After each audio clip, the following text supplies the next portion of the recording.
But here's some of the look of this new Homestead Motorsports complex down here in Dade County, Florida. And the 63,000 seats well filled for today's race.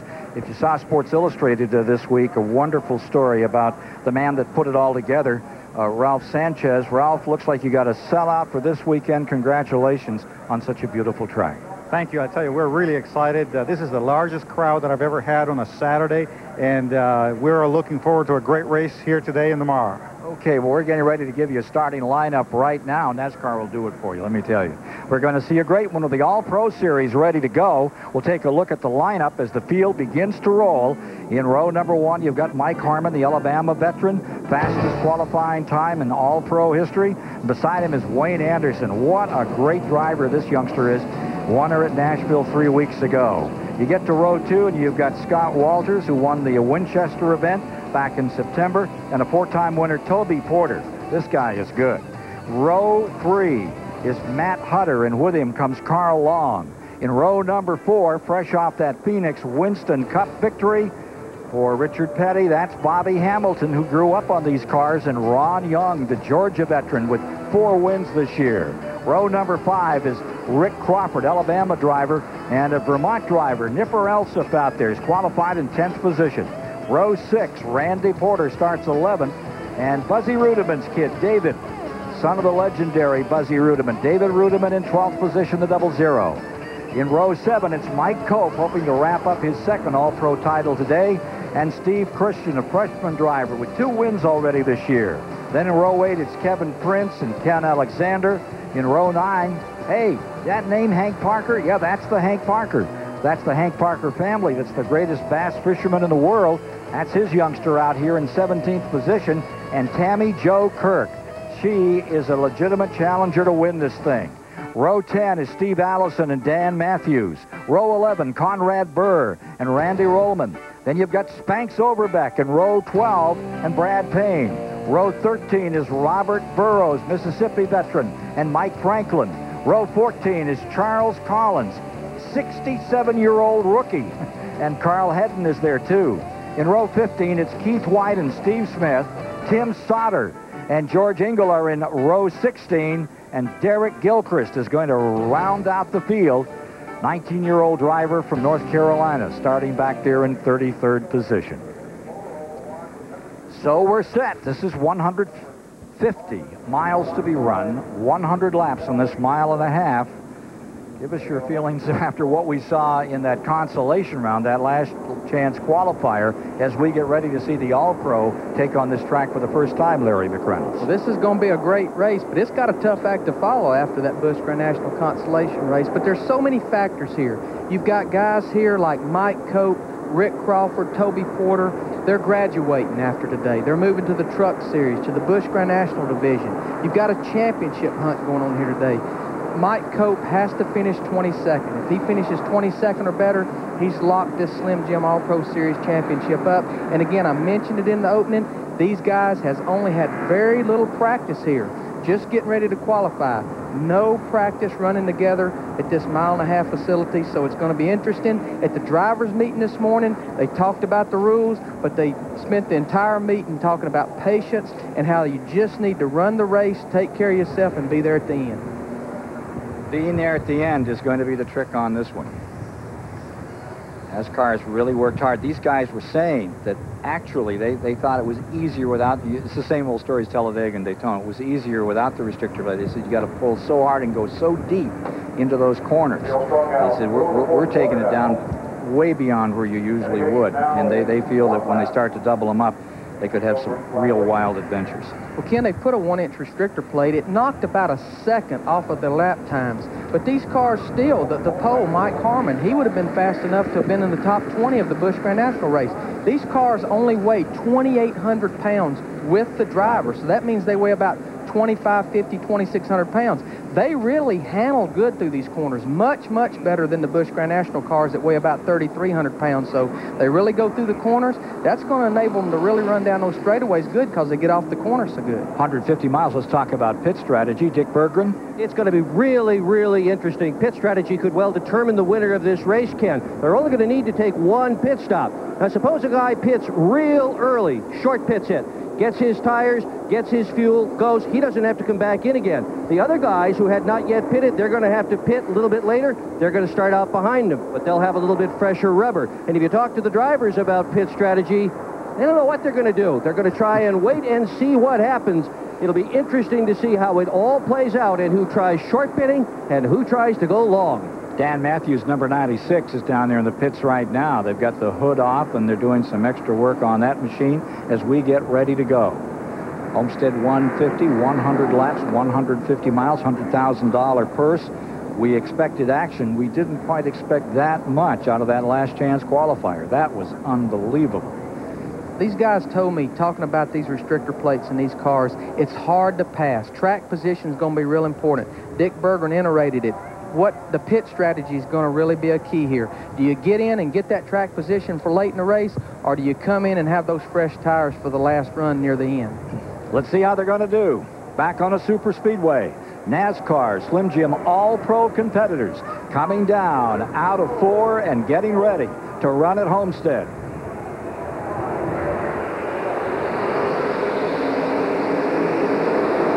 Nice even start.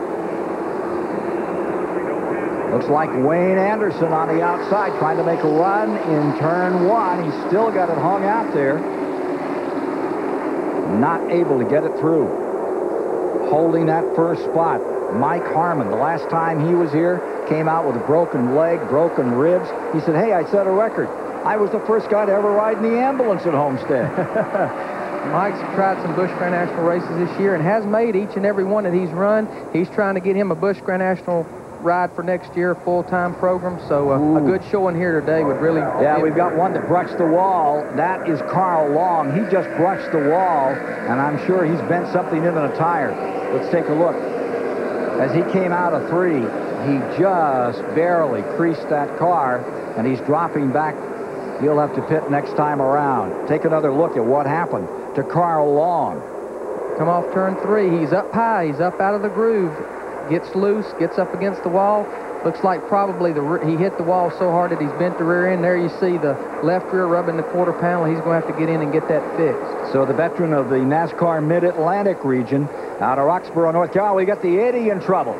Toby Porter. Toby Porter bouncing down to the inside. No caution out. He gets it down on the pit road, and he woes it. I think that will bring out a yellow. He has come to a halt just at the apex of turn 4 down in the grass. The leaders continue to be Harmon, and right with him, Wayne Anderson, the winner at Nashville 3 weeks ago, stays there in second spot.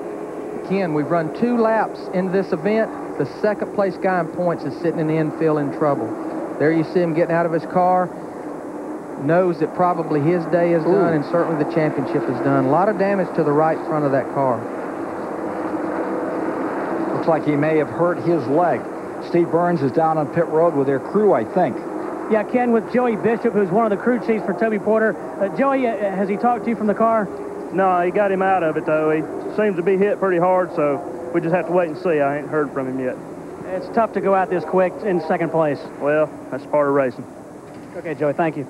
67 career wins for that guy, a couple this season in the All-Pro group. Porter's crash is going to clinch the championship for Mike Cope. Here it is. Got up against that outside retaining wall, really hit it hard. I believe that was the only contact that was made there. You see him hitting the access road coming on the pit road, but stops it right there in the grass short of getting into the pits. Toby Porter out of Greenville, South Carolina, who had qualified in 4th position for this race. He's a great qualifier. He had 4 poles this season and got himself a total of 4 wins on the 1996 campaign. I-70 and Topeka, he looked great. In fact, he won at Greenville Pickens, too. Anyway, we're under caution for Toby Porter down here in turn number 4. We're at lap 3. Last night, the NBA champions, Chicago Bulls, began their title defense with an opening night win. Tune in Wednesday night for the NBA on TBS at 8 o'clock Eastern as Michael Jordan and the Bulls take on the Miami Heat. Dick Stockton and Hubie Brown will give you the call. The NBA 50th anniversary season unfolds on TNT. Unfolding here at Homestead Motorsports Complex down here in Dade County. 5 laps have now been completed. And let's get to Steve Burns on pit road for an update. Well, Ken, we understand that Toby Porter's team will desperately try to get him back in the race. Now, the math works like this. If Toby Porter finishes 13th, Mike Cope must finish 40th to win the championship. So, mathematically, it's all but over. But I think they're looking at attrition and feeling there may be a lot more, and they want to give it every chance they can to Toby Porter, who is already signed for next year with the Harry Ranier to get a truck ride in that Craftsman Truck Series. So look forward to seeing him out there. He's currently or was fighting for the championship here. Had himself a 6 back in 1995 in the point standings. Good racer. Had an opportunity to run Charlotte on the 1.5 miles there. Lost an engine down in Charlotte this year. Nice guy. Had a good chat with him down there and really thought he could do something on that track. Anyway, it's out early. And you know, Mike Cope, they did not want to win the championship this way. They wanted it to come down to racing on the racetrack. Toby Porter, he's had a really good year, 4 wins. You know, I know he wanted to be here for this championship. But what we've got to remember, we've got Rick Crawford that was only 80 points behind Toby, sitting in 3rd. So there's certainly a chance that if Rick has a good run today, that Toby could slide back to 3rd in points.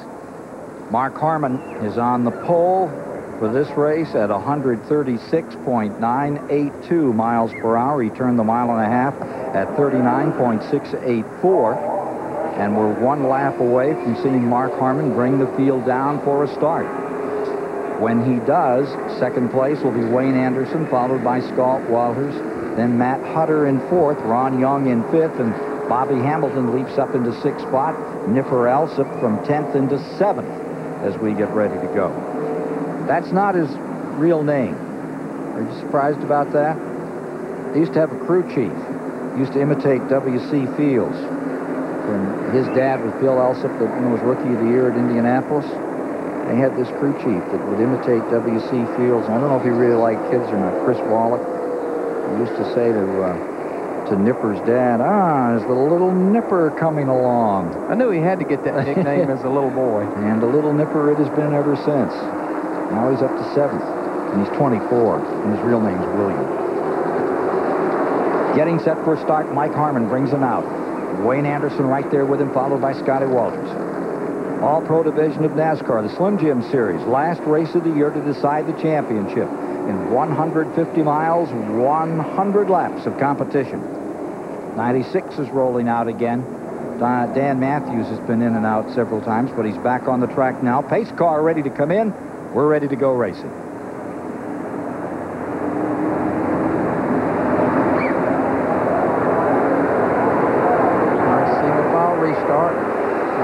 Takes the green flag. There goes Scotty Walters. Tried to take a shot to move through, and Anderson made a beautiful start. I'm impressed with this guy, Anderson. I think you're going to hear a lot about him in NASCAR for years to come. Harmon leaps out to a 4 car length advantage back straightaway. Just joining us, 2,200 feet down here. Then that critical, hard braking turn 3. Anderson in the 25 stays in 2nd. Scott Walters right there in 3rd. Here they come for 4. You just cross your fingers. Pray for Godspeed when they come through there. What these guys will do, Ken, they'll try to go down in the corner, and they'll try to turn the steering wheel just as little as possible. Let the car drift up toward the wall just to keep that momentum going, because with these restrictor plates, the more time you're off the gas, the harder it's try to recover. Leaders out of 2. Anderson sustaining that 2nd position, fighting off Scott Walters in 3rd, and then Matt Hutter just behind him in 4th. Bobby Hamilton on the move. Hamilton's the one that's really trying to come up through. As they come down, they will complete 9 this time, with Harmon still in front, Anderson in 2nd, Walters in 3rd. And the 14, there goes Rick Crawford, trying to slide through in the 14. There you see Ron Young dropping to the inside, but decides not too early in the race to try to take it too deep down into this corner. That's for 4th position. The number 9 is Matt Hutter, and the number 4 is Young, and that's a fight for 4th place.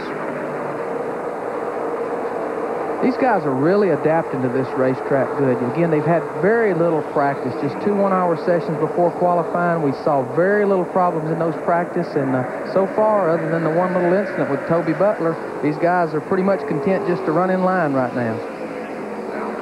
43, Hamilton is into 7th spot, and he's closing up on those leaders. Mike Harmon stays in first, driving a good steady line, but closing him down is Wayne Anderson. It's about 2.5 car lengths between the first 2 cars as 26-year-old Wayne Anderson Jr. Lovely kid to talk with, good racer in the Porter Cable Power car out of Jackson, Tennessee. Closing in another time, down to 1 car length this time.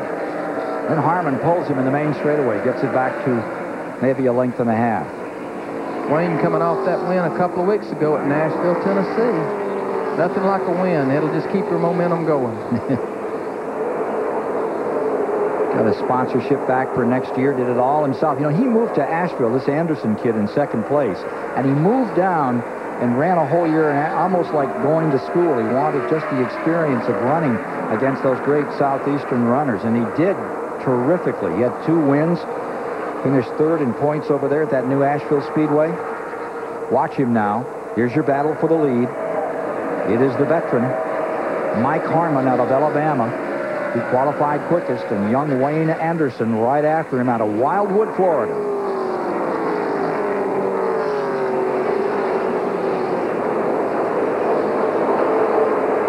Pressed by Scott Walters. Good run by him in the early going. We're working lap 13 at the present time of 100 to be run by the NASCAR Slim Jim All-Pro Series. Mike Harmon with the advantage. And he stretches it now, gets it to 3, and then Anderson clambers right back up in there. Back to 2, as Anderson gets a very good line up there in that 3rd corner, and holds him, coming down the main straightaway. Mike's car really goes through the corner good. Up on those short chutes, Wayne pulls up on him just a little bit. Take a look back here. Here's that 4 and 14 battle. That's Ron Young and Crawford, and the 43 is closing in on them, Bobby Hamilton. The 4 is Ron Young, and just behind him, that number 14, Rick Crawford. Bobby Hamilton to 7th, Nipper Alsop falls into 8th. Here comes the 14 down for an inside look. Pulls to the inside, decides again, let's go ahead and run a few more laps. I'll get a better run on you. Rick Crawford has run on some racetracks like this. He's won at Phoenix, Arizona in the Southwest Tour, so he probably is a little more used to this type of a racetrack maybe than some of these guys that has not run the high-speed racetracks. Here's Crawford back to the inside, and that one's going to stick. Got to run off turn 4 down that front straightaway, going into turn 1. New 5th place man. Give it to Crawford. Young drops back. We can get a late update here on Toby Porter, who had that problem up in turn 3. Dick Berggren. Well, Ken, I've been hanging around the emergency center all afternoon. The news on Toby Porter, one of his crewmen just came out and said it's a possible broken collarbone. So they're going to take him off to a local hospital. He will not return to the race today. Porter is out. He's lost the championship. Hard way to lose it. Hard in the wall in turn 3, broken collarbone. Take a look at Steve Christian back here. There's another one of the new Tigers. And that little car doesn't look like it wants to handle quite as well as he might wish. Randy Porter's just there in front of him. This is the battle for 11th. Steve Christian already sewed the Rookie of the Year contest up. How would you like to be a rookie and have 3 wins? He's won 3 races this year, so really a good year. He was the one who was saying the plate just kills me down the chute. Won that last race they ran, in fact, over at Gainesville, Georgia at Lanier. What a beautiful track that is. A lot of them come here and tested without the restrictor plate, and I think that everyone feared, especially NASCAR, maybe they're just a little too fast, so then they put an 1 1/8" restrictor plate on them, slowed them down, felt like, hey, maybe we need to just get them a little more slowed down, so now they put the 1-inch plate. There you see Steve Christian going by Randy Porter. That's 11th spot, going to the 27-year-old from Sugar Hill, Georgia. How about this? The 14 getting into it. 43 right there. Pretty darn good racing all the way around by the All-Pro Series here this afternoon, Larry McReynolds.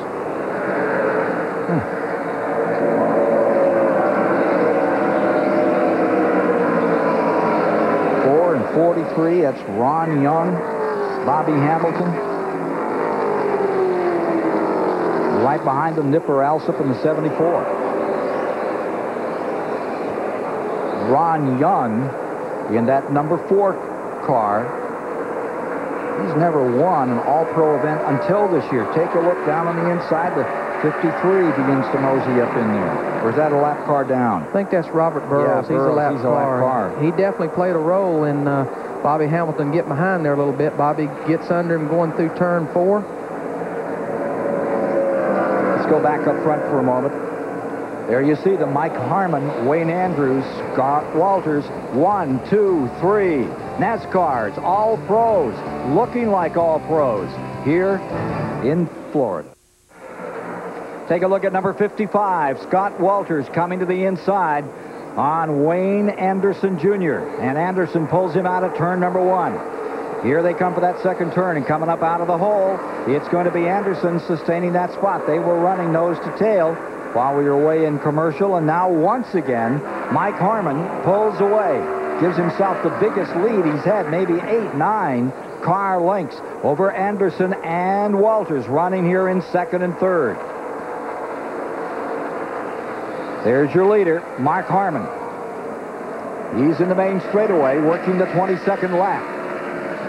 Now we're going to watch him close here. I believe a while ago we saw just a little bit of smoke coming out of Mike Harmon's car. Wayne Anderson driving a very patient, careful race, stays right through in that second spot.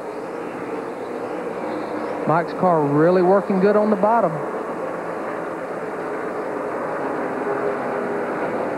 Beautiful shot down the back straightaway as you watch Harmon continue to stay out in front of these all-pro.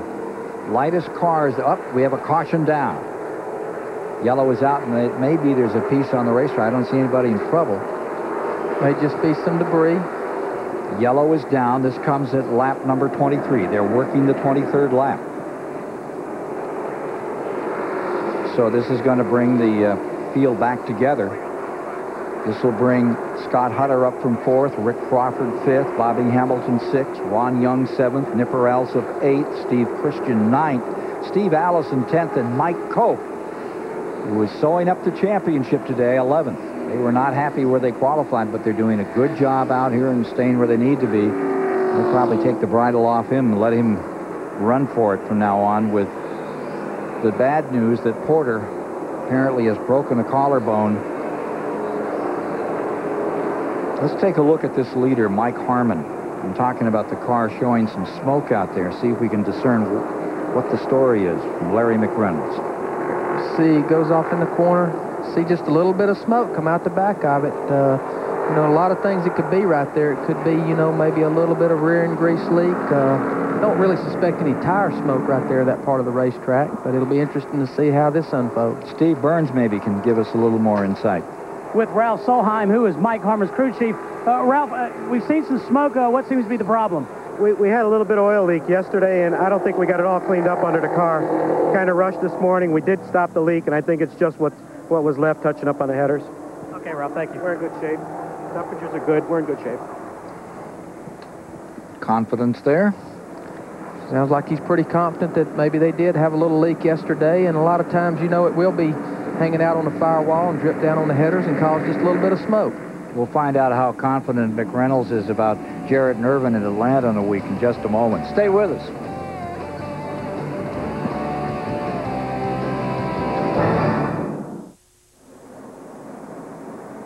Beautiful Homestead Motorsports Complex down here in Dade County, Dade Metro. What a great racetrack. But right now you can even see it right there in that picture. Take a look at turn 3. Does that look like a little mirror down there? You bet it does. It's raining up there in turn 3. The rest of the track is dry. We had some debris in turn 4. And as they were clearing out, we've got this little shower out here in the turn 3 area. We have them aquaplaning in on those slicks if we're not careful. Dick Berggren is down here, so we're going to be under caution for a minute. Let's get to Dick Berggren. That's a pieces and parts story, Ken. Carl Long, who early in the race bounced it off the wall, had a very unique race car here. It's the only perimeter car in the field. The car is so new, they didn't even paint the frame or the roll cage. Hold on, Dick. perimeter car. What's a perimeter car? Oh, sorry. That's where the frame, instead of it just going nice and straight from the front of the car to the back of the car, kicks out the same way a Winston Cup car does. And that's what's coming in the All-Pro Series. They're trying to encourage that for 1997 with some weight breaks and so forth. And Townsend was here a bit early trying to get a head start on the 97 Series with this unique car. And perhaps if it hadn't bounced off the wall, he'd have been all set. Take a look at the right rear tire, or at least what's left of it. You know, if that had been a steel body, Larry McReynolds, I bet that tire would have cut, but the fiberglass just sort of wore on it. And the reason it did, this is the track bar. That is what keeps the chassis located on top of the rear wheels. This track bar is aluminum. The ones you guys use in Winston Cup are a little beefier than this, huh? That's right, Dick. We have to run steel track bars, and you know, aluminum track bar, that's certainly in the area that we want to cut weight off of these race cars, but when you go up and tag the wall, as Carl did, it can be detrimental, as you see that. And you know, I want to talk about this perimeter race car just a little bit. I looked at these race cars and studied them close yesterday because I hadn't got a chance to look at them this year. And on most of these cars this year, as Dick said, the frame from the snout to the tail clip, the frame rail runs straight, but it's mainly on the right side. The left side is still a normal-looking Winston Cup type chassis. And next year, they're not going to make it mandatory, but they're going to recommend that you run the perimeter car, that the left and right side will extrude out from the snout and the tail clip. And just to kind of maybe to enhance you to do it a little better, this year they run 58% left side weight. 58% of the weight is on the left-hand side. Next year, if you run a straight right side frame rail car, you can only be 56% on the left side, so the car won't quite handle. So I think so they're loading it up to make you want to right. change. They're going to make you want to go to the perimeter race car. Advantage of a perimeter race car? Well, it just shifts most of the weight over to the left-hand side. You know, we have a little motto when we put things on car: low and to the left, low and to the left, because that's where you want it to go through, especially a place like Homestead where these corners are so flat, and all of the racetracks that these cars run.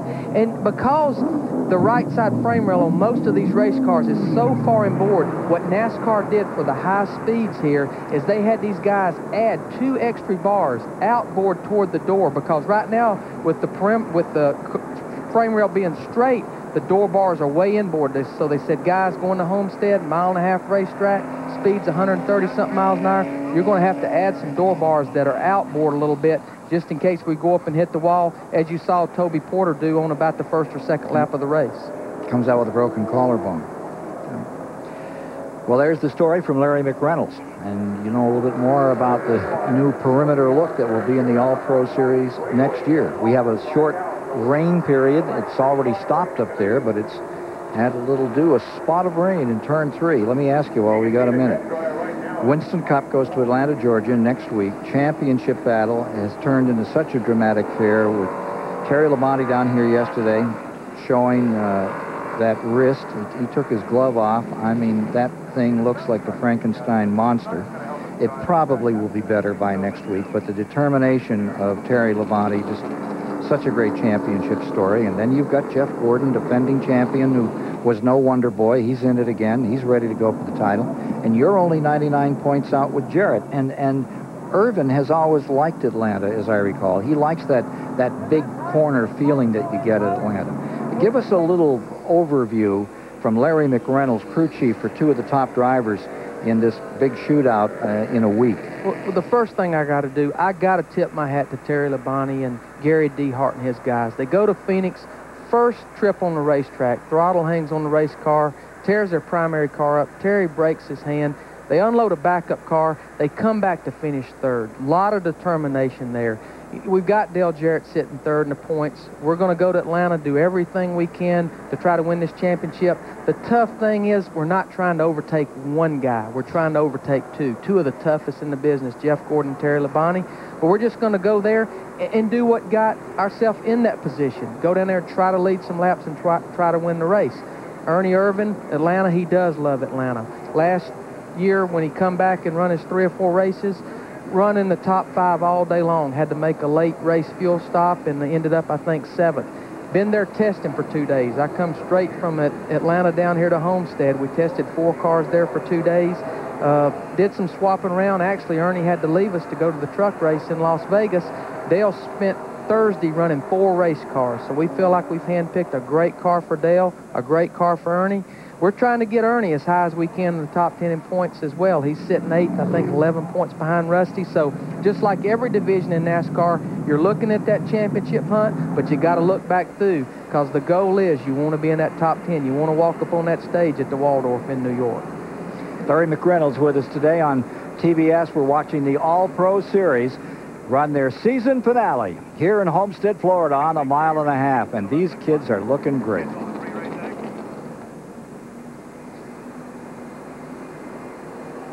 Race fans, Budweiser asks who won July 17th, 1994, Pocono International Raceway. Jeff Bodine started his number 7 Ford on the pole and was looking for his first win of the year. While Bodine drove away, the number 3 of Dale Earnhardt was moving into contention, as was Jeff Gordon in car 24. Quick pit work kept Ernie Irvan running up front in the early going. Harry Gant was also in the hunt because of great pit stops. But who won? Take a look at the contenders. The answer is coming up. Hoosier Tires and Jeff Bodine overwhelmed the competition on this day. Harry Gant wasn't as fortunate, as a broken oil fitting on lap 111 sent his car out of control. A broken timing chain stopped the charge of Ernie Irvan on lap 136. From there, it was smooth sailing for Bodine as he notched his 15th career Winston Cup victory. Who Won was brought to you by Budweiser, the king of beers. For that clean, crisp, cold taste, nothing beats a Bud. There you see the situation. They got the blower out here in turn 3. That's the only place where we have any rain. And it did a Methodist job. It's really got this thing covered up with water, and so they're going to have to take a moment to get that dried out. There you see the 7th place runner. And this is Tammy Jo Kirk. And this is not just girl racer. This is real stuff. She's had 2 second places this year. She's tough. She really is, Ken. And she won a race several years ago. It wasn't actually an all-pro race, but a race that every short tracker wants to win at the end of the year, the Snowball Derby in Pensacola, Florida. Yeah. That was in 90 down at Five Flags. Correct. Tough old racetrack. It's where Mike Alexander had his bad crash. And she has just come on. Everybody says, look out in years to come. This is a real racer. 34 years of age. Had a great record in motorcycle racing. Had years in motorcycles before she went to four-wheelers. As we say, she's up to 7th spot this afternoon. Tammy Jo Kirk, who started 18th on the field today, and Steve Burns is down in her pits. Ken, she came into this race 7th in the point standings and has had 2 pole positions. Her crew chief, Kelly Weaver, you've been on pit road at least 3 times. What seems to be the problem? We've got a bad oil leak in the front of the motor. We're not real sure where it's coming from, but we tightened a few oil lines, and hopefully it got it stopped. Kelly, are you able to run at speed? Pretty close. She's had to shift. We changed gears, and I believe we messed herself up, but she's shifting gears, but I think we'll be all right. All right, Kelly, thanks. Let's go back upstairs. 2 second-place finishes. Louisville. And she had that race won. Louisville was hers, and with a lap to go, she got beaten. We're going to tell you about next week. We were talking here with Larry McReynolds about Atlanta and that last Winston Cup race. TBS is going to follow our NASCAR Championship Road next Saturday. Live from the Atlanta Motor Speedway, right here. Jeff Gordon, Dale Jarrett, and the points leader, Texas Terry, on the eve of the big race. Biggest race of the year. TBS, hosted by none other than Rusty Wallace and yours truly, next Saturday at 5:05 on TBS. And fun to talk with him. I was talking with Terry yesterday here. I can't believe the pain that he must have been in, and of course just put it out of his mind, went out and did his business out there at Phoenix, but he was telling me about the shots they had to put in and how painful it was on that wrist. It's just below the index finger. Nasty break. You want to know what the best medicine he had, though? What? He had a great handling race car on Sunday. That'll cure a lot of hurts. That'll cure a lot of things. Ed Ed Jarrett says the same thing. He said, you'd be surprised how fast you heal up if the car works right. When you're out there and it's not handling, you'll find aches and pains that you didn't know you had. Well, anyway, that's next week, folks, at 5:05. And don't forget, we're going to Japan in November. And that is going to be some show with the Grand National, the Craftsman trucks, and the Winston Cup Series all over there, and some drivers from the Orient as well.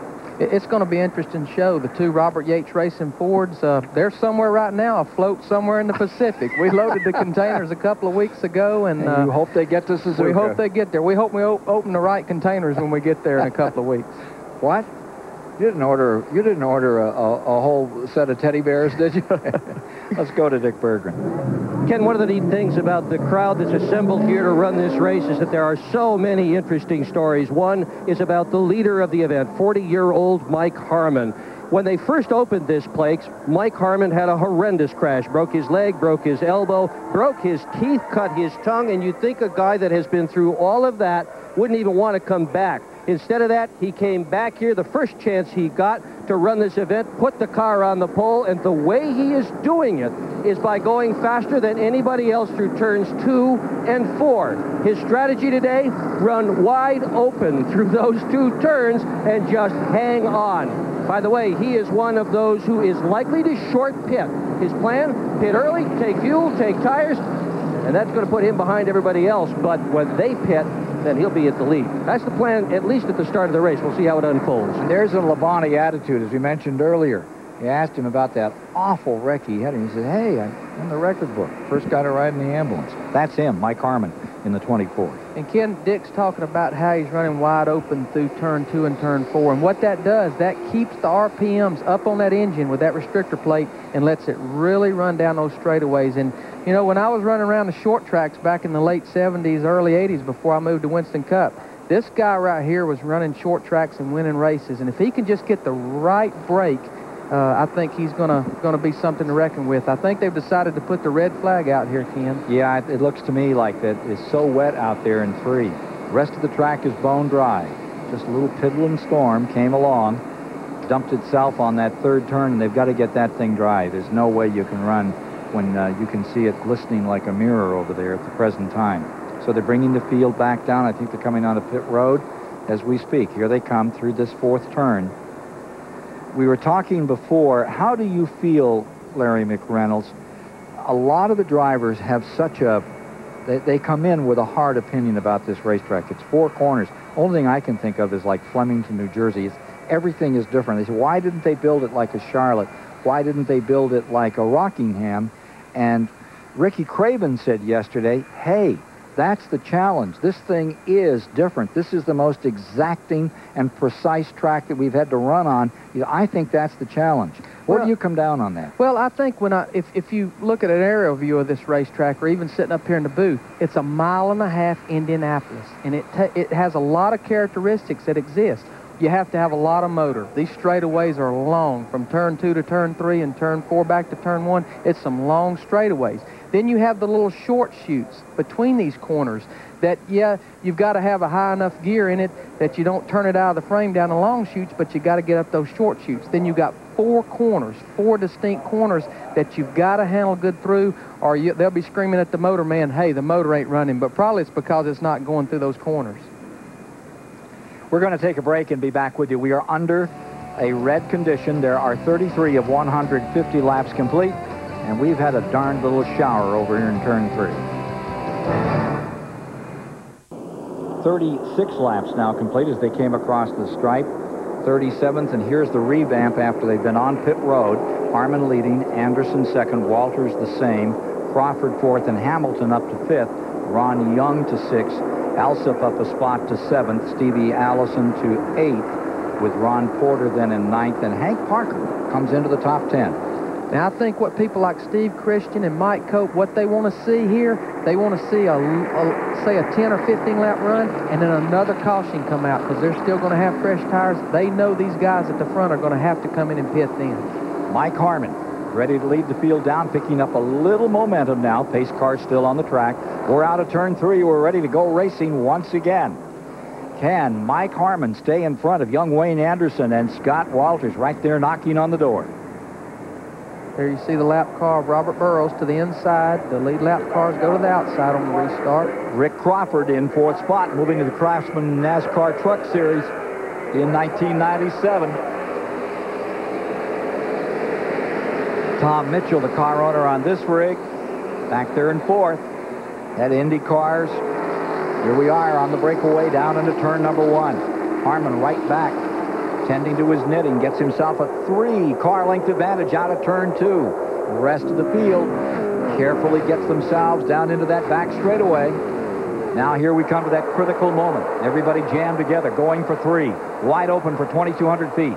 Hard on the brake, into 3. There are your front 3, rest of the field. And look at this scramble going around that corner. About 3 or 4 deep there. This is what always happens after a restart. Point leader right in the middle of that. Hope. Sometimes that can be the disadvantage to pitting. You get your fresh tires, you'll get track position late in the race, but it does put you at the back of the field, which sometimes can get you in trouble, especially after a restart. Get you caught up big time. There's the number 0. That's Steve Christian, now back in 17th spot for second place. Scott Walters to the inside, number 55. It's Walters into second. Anderson falling to third. Advantage now, 10 car lengths. Mike Harmon in front. There's Harmon in the 24th. 4th, 5th, 6th, and 7th coming at you here, just behind them. There's Rick Crawford in that 14. Then Bobby Hamilton right behind him in the 43. There's Ron Young in the 4, followed by Steve Allison, the number 2. In second spot is Scott Walters. Mike Harmon really opening up a big lead here after this restart. Wow. Call that 15 or 20 car length advantage. And then it backs up. The leader's got trouble. He's in trouble. Harmon in big trouble as he came into number 3. It just went away. He's on to pit road. We've got a new leader. It's Scott Walters in front. Anderson comes to second. Then it's about 15 car lengths back to the number 14, Crawford to third, Hamilton to fourth, Young to fifth, Allison up to sixth, Randy Porter now 7th. Falling back, Alsop goes into 11th. Mike Franklin comes up into 10th. It's like Mike Harmon's car come off turn 2 just fine, went down that back straightaway. As they went to go into 3, something just shut off on it. He's just now bringing it to the attention of the crew on pit road. That happened in lap 38. Brings the car to a stop. Leaders coming around. It will be Walters in front, the number 55. Then comes Wayne Anderson right with him. Trying to close him down is Rick Crawford in that Mitchell, number 14. You see how they'll let the car really drift out. That keeps them from turning the steering wheel a lot, keeps those restrictor plate motors really wound up. Steve Burns, what happened to our leader a while ago? Hey, I just talked to crew chief Ralph Solheim, and he said it's not a motor, Larry McReynolds. He said they've lost electrical power. Everything just shut off on him on the backstretch. They're trying to figure it out right now. And that figure out has gone 3 laps. Working the 42nd right now. As they come back down through, you'll have Walters, Anderson, and Crawford closing up a little with Bobby Hamilton right behind him in 4th. Ken, the thing about these cars, the electrical system sounds like it give out on Mike Harmon's car. You know, in Winston Cup, we'll carry 2 systems. You know, again, we have to weigh a little bit more so we can afford to carry those 2 systems. These cars are pretty light. Mike Harmon, he's not running the entire series, so he's probably just has 1 ignition system, so his day could be done. Rick Crawford running in that 3rd position. Right with him, Bobby Hamilton, the number 43, 4th. Follow them around here as they come down out of turn 4. A move just behind them. Steve Allison making a move on Ron Young. We've got one up toward the wall. The 49 in trouble. That's Randy Rollman. He's still rolling. There is no caution. 2 leaders is pulled out to about 2 seconds over Rick Crawford. Bobby Hamilton falling right in his tire tracks. Bobby's car really works good right there. Really pulls up on Rick on that short sheet between turn 3 and 4. Patience is a virtue, and that's what Hamilton is showing right now as he waits him out a little. Lying 4th on the field, number 43. Just in front of him, Crawford. In the 14, Scott Walters continues to lead. The pride of Louisville. Louisville, Kentucky driver. Out in front, 29 years of age. One of the most popular drivers there. The most popular driver in Louisville back in the early 90s. Rookie of the Year in '93 in the All-Pro Series. Right now has the lead, and this is where the race is. Crawford versus Hamilton. Looks like Rick maybe gets down in the corner a little better than Bobby, but Bobby has the momentum coming off the corners.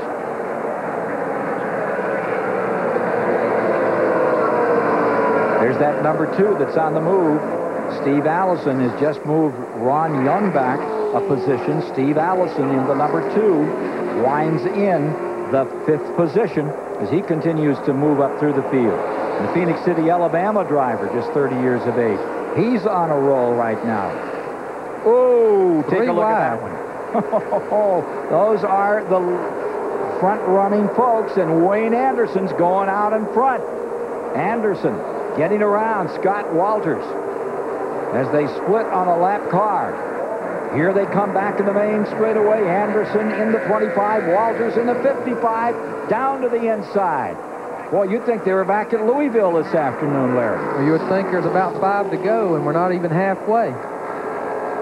The guy that won the Bluegrass 300 in 1993 at Louisville, Scott Walters, is giving us a show at Homestead this afternoon at Louisville, some racetrack. Really had some good races up there. Saw a great one there of the Truck Series this year. And here's Walters out in front. We was looking out of the in-car camera of Wayne Anderson. You would see when they back off, when Scott Walters would back off, you would see flame. And all that is, again, these are 9-to-1 compression engines. That's just the raw fuel burning in those exhaust pipes as they back off the gas. Nothing, no kind of problem whatsoever. There you saw it again. Not much. He didn't live for long. Crawford's to 3rd, Hamilton 4th, Steve Allison up to 5th, Ron Young is 6th, Randy Porter 7th, Steve Smith is 8th, Alsop is 9th, and Hank Parker Jr. is in the 10th position. These guys been racing. You see Rick Crawford has really pulled in those top 2. I just believe Rick Crawford's going to be a factor in this race very, very soon. He's already moved up there right with the top 2. Here's the top 3. Walters, Anderson, Crawford, all in the straightaway. This is lap 49 that they're now working. 100 laps, 150 miles, and the front 3. All-Pro putting on a great show for us today. And this war's heated up again. Steve Allison in the 2 and Ron Young in the 4. They've been at it over the last 10 or 15 laps. Conyers, Georgia, Ron Young in that 4 trying to get that position back. Remember, he qualified in 8th, and here he comes. He shoots the gap right down through. Thank you very much. I'll take it back. So Ron Young is back up to 5th. Let's go to Steve Burns. And Mike Harmon has just climbed out of his race car with Ralph Solheim as crew chief. What put you out ultimately, Ralph? We lost something in the main electrical feed. It's a cable under the car by the drive shaft. And after we were a lap down, we really came here. We're trying to win the race. We're not in a points hunt. It's only our 2nd race in All-Pro this year. And there's no point going back out once we're out of the hunt. A disappointing finish to a great start. Coming to halfway this time by, the Med Partners Chevy out of the race after sitting on the pole at 136, almost 137 miles an hour. Halfway flags are extended to the front 3. Walters, Anderson, Crawford into turn number 1. Crawford moves to the inside of Wayne Anderson, decides to back off as they head into turn 1. They just skate him out to that wall. They really keep them wide. Again, that keeps the momentum up with these restrictor plates. Let them really run down those straightaways. Trying to use all the racetrack that they can. And as that trio stays all in the same frame, in the same straightaway, closing ever closer comes Bobby Hamilton in 4th position. The 43 is gaining some ground on these front 3. Ken, we talked a lot of the crew chiefs, and they're not used to trying to figure fuel mileage at a track of this size. And what you got to remember, you got Stephen Christian and Mike Cope, people like that has pitted. These cars are getting strung out right now. If we was to go green flag the rest of the way, there's a chance that these guys may not can go the distance on fuel. So this would be interesting to watch. Front 3, back straightaway. Walters, Anderson, Crawford. Ooh, 3 wide down the main chute. You don't want to give an inch. Take a look at that number 9, Mark Hutter, back there in 11th spot. And right with him, or just in front of him there, In the 9, Derek Gilchrist. They decided they better get back in line before they get to that corner. There's Steve Smith getting caught. Steve Smith, who was in 9th, Gilchrist getting caught, and Hutter has definitely turned this thing up a little. Hutter in that number 9. Knocked him down 2 positions in the last lap alone. And the zeros rolling back into it. Steve Christian, who started back 18th or 19th, he's beginning to get with the program, and right with him comes that 57 of Mike Cope. Those 2 cars have a little bit fresher tires than all of these cars. Hoosier brings a spec tire here. It's a very economy tire, but it's a good tire and don't wear out, and really suits these guys' budgets really good. Look at Cope come to the inside on Christian. Leaders, lap traffic. Walters and Anderson getting through it. Crawford 3rd, Hamilton 4th, Young to 5th, Steve Allison 6th, Randy Porter 7th. Spanks Overbeck pitting and coming back out. He's well back in 25th. A lot of lap traffic in front of these leaders. 54 complete and 46 laps remaining. Take a look at the Prestone race recap on this all-pro race here at Homestead. 3 leaders. They swapped the lead 3 times, and the average speed way down because we had an inordinate amount of time under caution as we try to get sorted out from a rain shower. They're sure back with it now. Look at Scott Walters stretching that out on that 55. Looks like he's going to be tough to catch. Wayne Anderson still trying to do just that. Crawford staying 3rd. We got caution out. Caution on the speedway. Caution's out. We may have something else that's fallen off out here. That's at 55 of 100 laps. Oh, there may be a little rain, they said. Got some awful dark clouds lying around here. Let's hope that it's just a little one there. Sprinkling on pit road, they tell us. Back in a moment.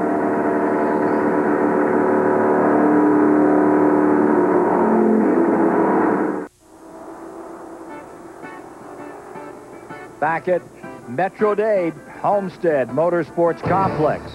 Racing in between, around, and about the showers. Sky looks pretty good there, but there's some more rain off turn 4.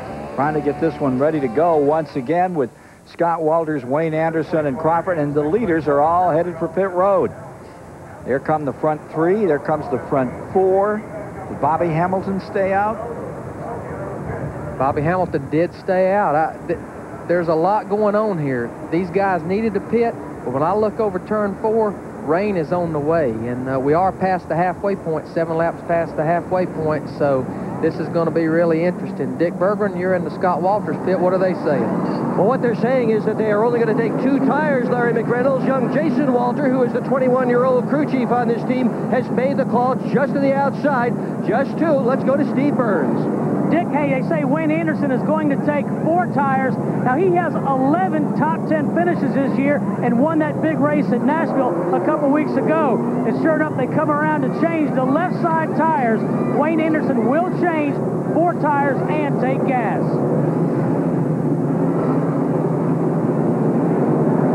The 55 back out, Scott Walters. Bobby Hamilton stays on the track. Didn't need a tire man, didn't need a gas man. Needs a meteorologist, and that's what he came up with and decided to take the gamble, leave that car out there. Thinks there may be some weather ahead. We're at 58 laps of 100 to be run. And the sense is that if he stays there and the showers come down, Larry McReynolds is right, however, you can be pretty much assured about showers in this part of the country. They will end quickly, and then you're going to get it back underway, and you could have handcuffed yourself. Well, that's the thing. You look up in the sky, and it's not raining that much around us. It's just over in the turn 4 area. It looks like it might be coming our way, but it's bright sky and blue skies everywhere else. Get the 1 to go signal. 42 laps to go when we get the green. Bobby Hamilton is on pit road now. He decided we're going to go back racing. Let's get in here and let's get some gas. Let's get some tires. Mike Cope giving us these pictures. Mike now finds himself in 5th position as he waited out this caution period and got himself back out on the track. And here's that Hamilton car. Now he comes in the 43, and Dick Bergman is there. Can't figure that one out, Ken. It was a late pit stop. They've got the right side tires on. Looks like they're going to go around to the left and do the left side tires as well. A curious strategy, because now he will be behind absolutely everybody who's already pitted. I mean, he's going to be dead last when he comes out. Curious strategy on the part of the Hoosier Tire Company. Their softest tires on the left. Their hardest tire is on the right. So far, it seems to be working pretty well. Bobby Hamilton will be 18th. 18 cars in the lead lap as we get ready to go. Matt Hutter, I think, may find himself out in front. He repitted earlier on lap 35. And indeed, Hutter in the 9. Here he comes. With him is Derek Gilchrist in the 44 in 2nd. Now with Hamilton, Steve Christian should be 3rd. The rookie, number 0. Hamilton is pitted. That's going to move Mike Cope up into 4th spot. Mike Cope into 4th. Come down to take the green. Rick Crawford is on pit road. Rick Crawford is back on pit road as the leaders take the green. Away and racing at lap 59, into lap 60. Working the 60th lap at the present time. And here you are riding with Mike Cope in that 4th position. Takes it out to the wall, chasing down Matt Hutter in the lead. Derek Gilchrist in 2nd, Steve Christian in 3rd. Again, most of these guys did get their fuel and tires back on lap 35, so they should be set to go the rest of the way. You know, I think back to watching the entrance of pit road a while ago. I believe Bobby Hamilton on the first time around, he missed the entrance of pit road. These guys enter pit road going into turn 3, and it's like he missed it, was trying to come in off turn 4, and you can't do that. It's a 15-second penalty if you do. They decided to stay out. When they got the 1 to go, he come in and got his tires.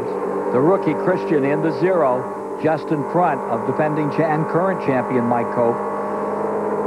Back straightaway. Ohio's Matt Hutter stays in 1st. He qualified in 5th position. There's Christian in the 0, working on Gilchrist, number 44, in the 2nd spot.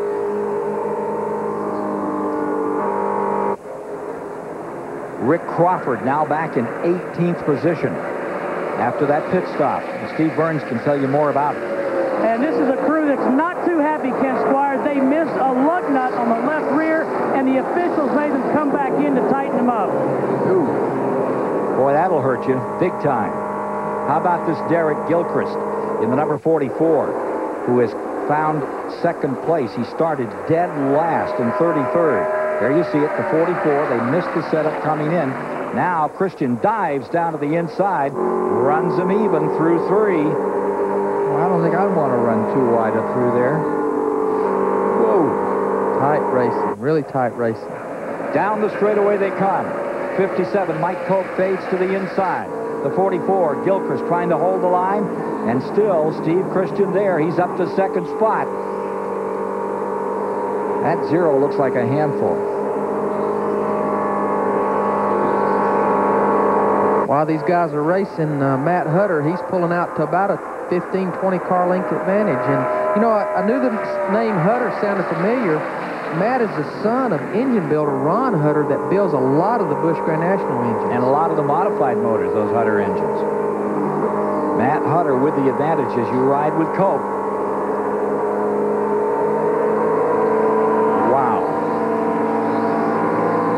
Come off that corner, and you got to hit it absolutely right. And if you oversteer that thing, at right there about 155 or 60, they're averaging 138 miles an hour per lap.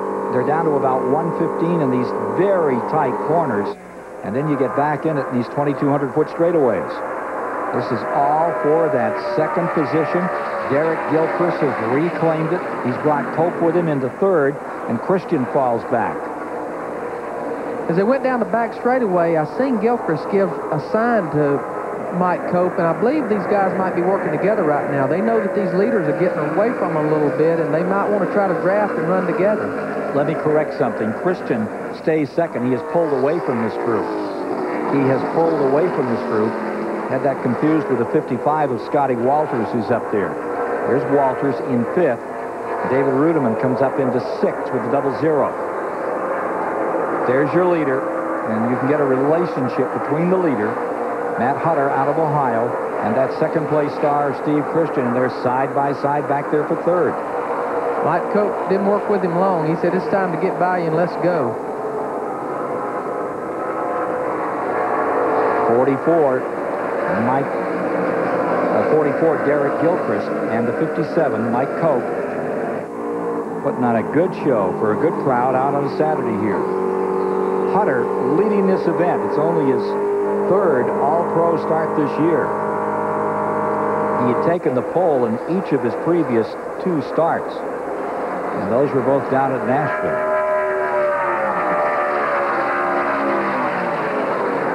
There's Mike Cope trying to get some business done here and find Hutter again, as well as Christian. It's Hutter first, Steve Christian's in 2nd, and both of them have a gap they've built up. It's about 25 car lengths. Now Hamilton is on pit road. Hamilton, who'd come from the rear, he was back on the tail end of this group, is back. He's going right behind the wall. So the winner at Phoenix a week ago in Winston Cup racing is retiring the 43. That looks like good night, goodbye from this race for Bobby Hamilton. Bobby certainly don't run very many of these races, and if he's got any problem at all, probably the best thing for him to do is put it behind the wall. The 55 of Scott Walters in 5th position, the white-red numeral car. Hanging tough with Ron Young right on his tailpipe, the number 4. Main chute. Closing down on the 44 of Derek Gilchrist. They've got Gilchrist pinned on the outside. Had to take that high line. Scott Walters makes it work, makes it stick on the bottom. And here comes the 4 right with him, Ron Young. Follows him through as they go down the back straightaway. Drag race down the back straightaway going into turn 3. Ron Young will win the contest.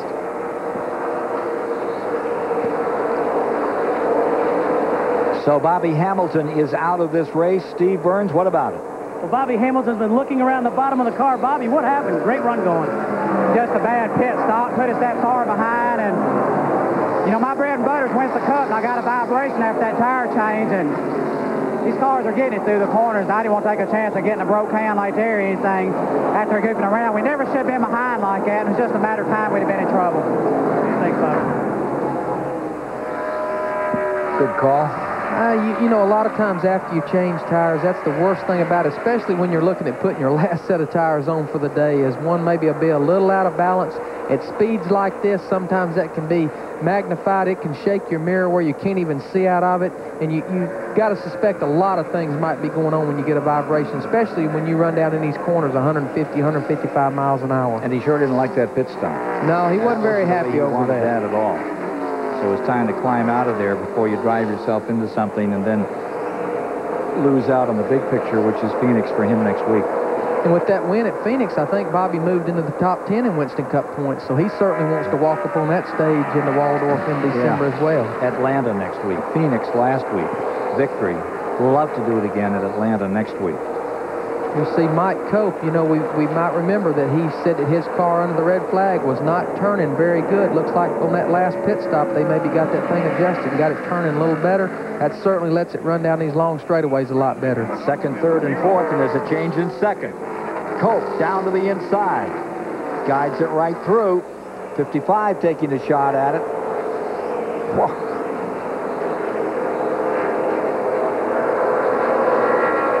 30 laps to go. Next time by. While these guys been racing, though, Matt Hutter, he just keeps pulling away from them. Well, Cope is really putting on a show. This car's really working good now. Really working good. 55, Scott Walters coming back in again. And they're about 1 3/4 seconds behind the leader.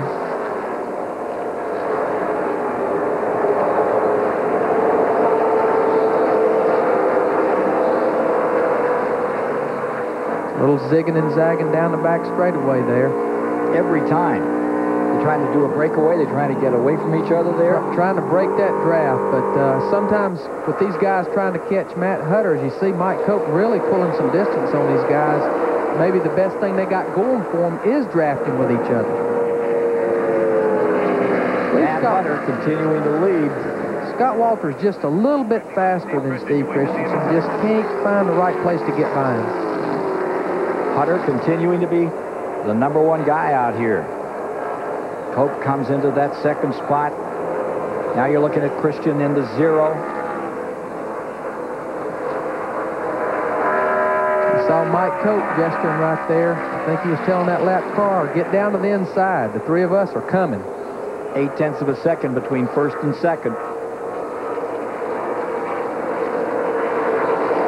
As impressive as anyone we've seen all day is Scott Walters. Moves to the inside of Steve Christensen. Looks like he's going to make the pass. That's for third. Takes the position. Scott Walters up to third. Christian back to fourth. There's that 0-0 in trouble. David Ruderman, that had been running the 8th spot, is out of it now. Buzzy's kid finished this one up. Let's see if we can find out what happened to David Ruderman today. Well, Ken, the problem is he has lost the engine on this car, and his dad, Buzzy Ruderman, is talking to the rest of the crew, the 1972-73 Syracuse winner, and a big smile on his face because David had run all the way up into A spot before losing the engine, but he's all done now. Here's that #4, Ron Young, back in another time. He is up there challenging Steve Christian for third spot.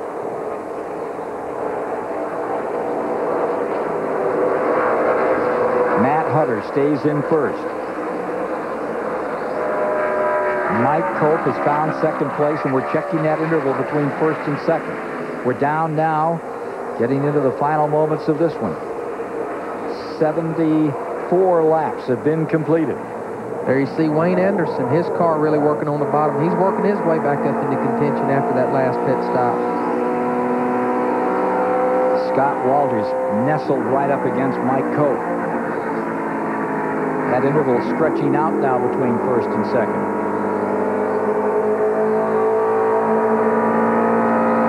Hutter continuing to dominate this race. Cope right there in second. Christian third. Ron Young, Gilchrist, and Wayne Anderson back in it another time. He is coming. Take a look at your leader here. It's Matt Hutter having it his way and pulling away to a bigger lead now, almost 2 seconds.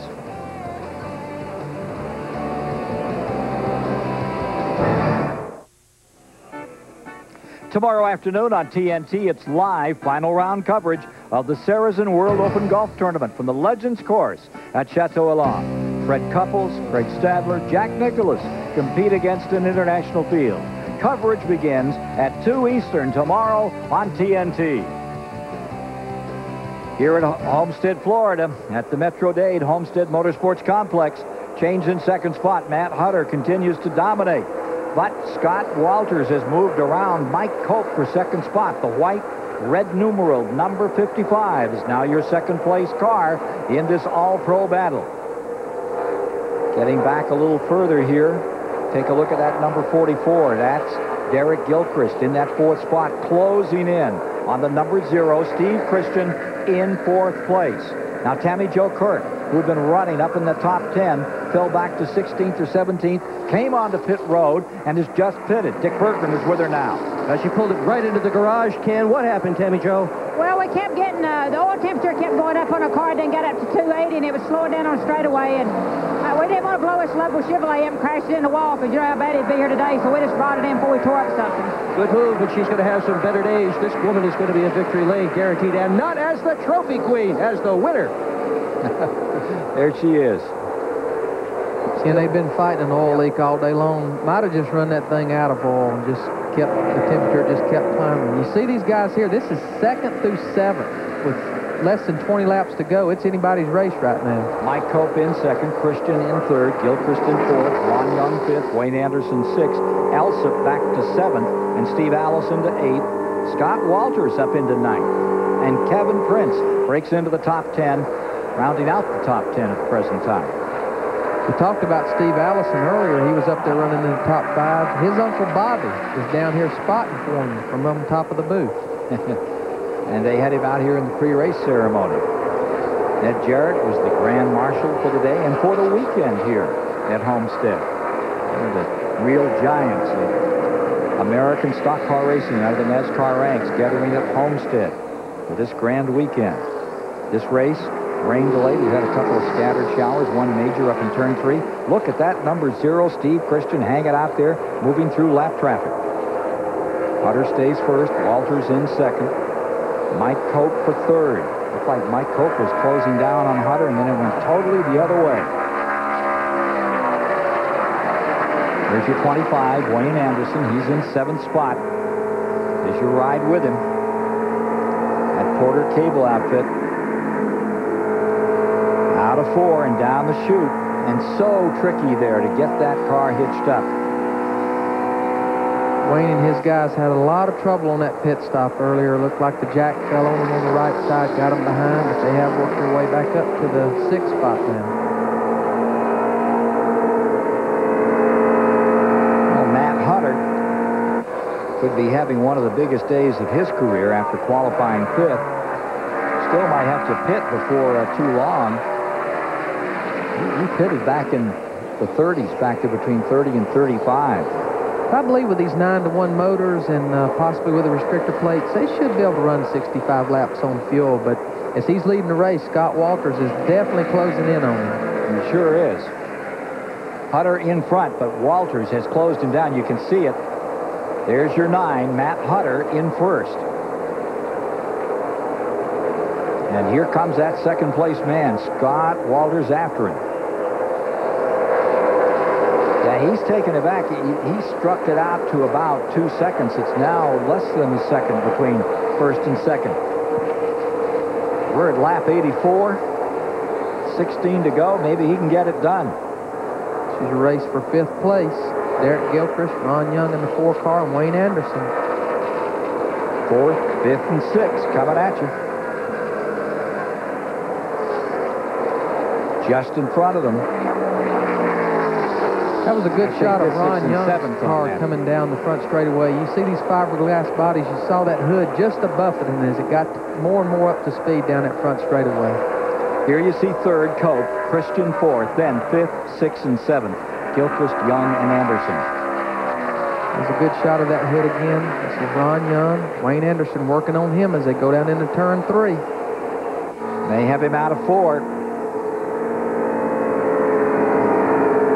Gets down into turn 4 just a little better than Wayne as they head down the front straightaway. 14 laps to go. Still up in front, Hutter, as we check that interval between first and second. Keep an eye on Wayne Anderson back here in 7th. That interval drops to 0.6 of a second there, actually closer to 0.7, but it's coming down about 1/10 of a second a lap now. Scott Walters, if you pick somebody that's had probably the best handling car all day as a whole, Scott Walters' car has definitely been, I believe, the better handling car for the duration of the entire race. Owner-driver Scott Walters trying to close down that leader. Wayne Anderson pulls to the inside of Ron Young. Ron shuts the door as they go off in the corner. 6th spot. Being challenged right there. Wayne Anderson tries it again. He's able to hook it up on the bottom, but when he does, he loses a bit of that power he needs to pull him down these straightaways. Wayne wins the contest off the corner and about 2/3 down the straightaway, but Ron really gets down to the bottom of the racetrack. See, he goes right against the white line, just like we've been talking, lets it drift up outside retaining wall, back down, keeps the momentum, lap traffic. That could play a role in a lot of these positions. Did there. Gave him a chance to really come up on the rear bumper.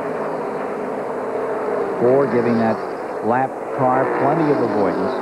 And he went up an extra 6 or 8 feet, and that was all that was necessary for the 25 of Wayne Anderson to close him down, but couldn't get by him.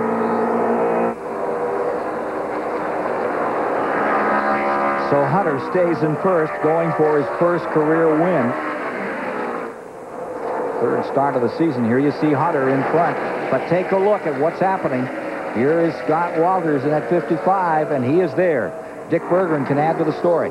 Well, right now you're looking at Ron Hunter. At least I hope you're looking at Ron Hunter. He is the father of Matt Hunter and the fellow who built the engine under the hood of Matt's car. If you've been around racing a long time, you for sure have seen people drive into victory lane with engines built by Ron Hunter. Richie Evans, 9 championships in the modified division. This is the guy who built the motors, and many of the Grand National car drivers say, I got a Hunter under the hood. I know we're going to have a big day. Right now, he's worried, watching his son. He is timing every single lap as we get close to the finish. Ron Young has just spun the number 4. There is no caution out. He was able to get it going. He looped it down to the bottom of turn number 2. He was running in 6 when it got away from him.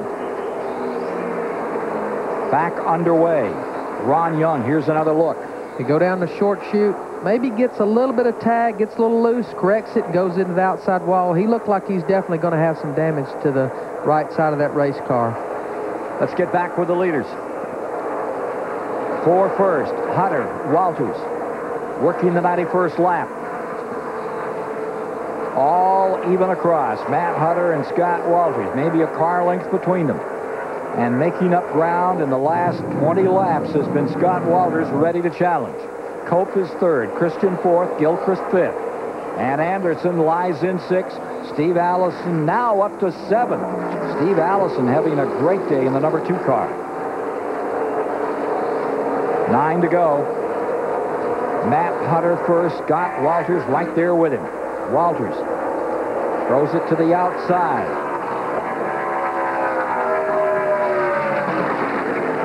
Scott Walters, the 93 winner of the Bluegrass 300 at Louisville. That's the biggest race he's ever won, and that is a big race. But this will take him another step up the ladder if he can pull this one off.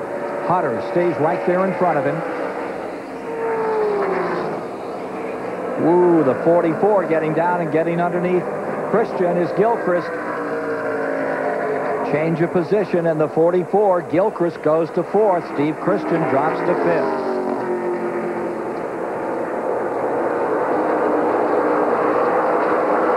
Steve Christian just not had the handle on that car like he'd like to have it today. Just trying to hang out in the top 5. Again, he's done sewed up the Rookie of the Year honors.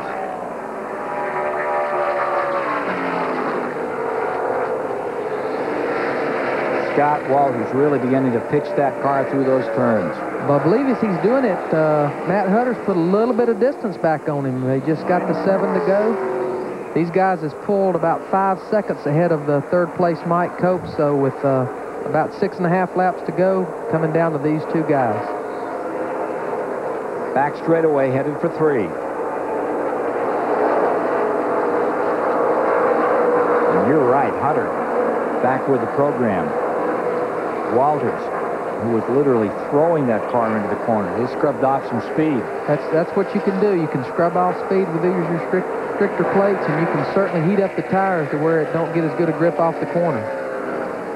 NASCAR Slim Jim All-Pro Series comes to Homestead, and what a show it's been. Hunter continuing to lead. Laps dwindling.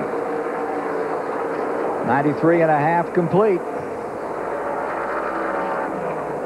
See Scott Walters getting a little bit loose up off turn 2. And that Hunter rig just hangs right in there. His dad is crew chief, coaching him on the radio. A little further back, there's that Gilchrist Christian story, 4th and 5th.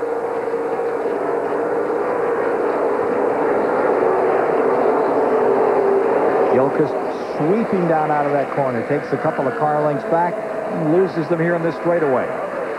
That's the thing we've seen with most of these cars all day long. One car will run a little bit better getting in the corner. One car runs a little bit better up off the corner. Hunter in first and building up just a bit of the lead. He'd lost it all. He had Walters right up there on the rear deck. Still got a lot of lap traffic there. You see the car of Rick Crawford. Rick really had a good day going, had to come back in for that loose lug nut, and it's about to go a lap down. The 55 of Walters and the 57 And the 57's got a long way to go. It's at least 3.5 seconds back of Walters to Cope, then Gilchrist, Christian, Anderson, Elsip, Allison, Young, and Porter rounding out the top 10. And that's Randy Porter in 10th spot. So Matt Hutter with the Excalibur Bodywork Chevrolet looked like he was going to be in big trouble at the end of this one, and that Scott Walters was going to get a chance to challenge. And there is your second place man, and he's looking up from a big disadvantage now. I believe Scott Walters pitched that car just one time a little too much. I believe his tires was really starting to go away on him, and Matt Hutter's just been smooth, running a good line, not upsetting the race car, and he's pulling away here with 3 to go to quite an advantage. That's so easy to do. Throw a car in, just got to get in there a little bit more, pitch it in, slide it a bit, tires begin to go away. And now it's back to 2 seconds between first and second to third. That's big. That's over 5 seconds. You know, these cars are getting up near the front where they've got about 60, 65 laps on their tires, so I'm sure they're not driving the greatest in the world. So that's, again, the thing. You just got to be smooth. You just got to run a good line. Hopefully, Matt Hutter, I'm sure, hopes that he catches the lap traffic at the right place and not the wrong place. With a couple to go, it looks like Matt Hutter is about to score his first win. He's just 25 years old, and he's driven this race well. I'm sure he's been under heavy instruction, and he hasn't put a tire out of place here in the last 15 or 20 laps, and he had a lot of pressure thrown on him by Scott Walters. Was able to drive away from that pressure. Gets the white flag. Scott Walters is pulled back just a little bit, but all Matt needs to do is just run a good line here, get through these last 4 corners, and bring the checkered flag home. There you see some lap traffic ahead of him. He's got to be really careful working that lap traffic here on this last lap. Mike Cope in third, Derek Gilchrist in fourth, Steve Christian fifth, and Wayne Anderson in sixth. Cope has sewed up the All-Pro Championship. This thing isn't over with yet, Ken. A lot of lap traffic. You saw Scott Walters really run up on him there. Look at Scott. Really got loose. Matt Hutter in a lot of traffic over there in turn 4. Closed him down to about 15 car lengths. Hutter lifted. Walters came after him. Coming to the line. It's over. And Hutter wins by about 6 car lengths. He had 2 seconds going into the last lap and wins by 6 car lengths. We'll meet the champion of the race, champion of the series, we hope, right after we take a quick break here today. Matt Hutter has won big way in the All-Pro Series at Homestead. Matt Hutter, 2 poles and 1 win in 3 starts in the All-Pro Series. Let's go to Dick Bergen with the champion of today's race. Well, Matt Hutter, did Dad give you enough motor today or what? Yeah, we had plenty of motor, and we had a great working car. It's my crew worked hard this weekend, and they put a car under me that was just, after that second set of tires, it was just great. Biggest day of this young 25-year-old driver's racing career, Ken Squire. Indeed. Led 43 of the 100 laps. Here's Steve Burns. With Mike Cope, the 1996 champion. Mike, congratulations. Man, it's been great. It's a dream come true to be a car owner driver, and I've got to thank a few people, if y'all don't mind. Penrose Meat Snacks, Slim Jim, L.C. Smith, Manheim Auctions, Greater Tampa Bay Auctions. Man, this is just a dream come true. Like I said, I never thought a year ago that we would have been, enabling ourselves to win the championship like this, and wasn't in commanding fashion, but it was pretty, it's a pretty cool deal, and I'm just glad, glad to see Toby's okay. That's a bad deal. He got in that wreck down there. He'd have raced us real hard there for the win, but finishing third, we'd have still did it, but I'd rather seen Toby win the race. Not than Scotty, but hey. Well, Ken Squire, that's his second title. Yeah, by 182 points today over Toby Putler. That's Mike Cope winning the All-Pro Series champion for 1996.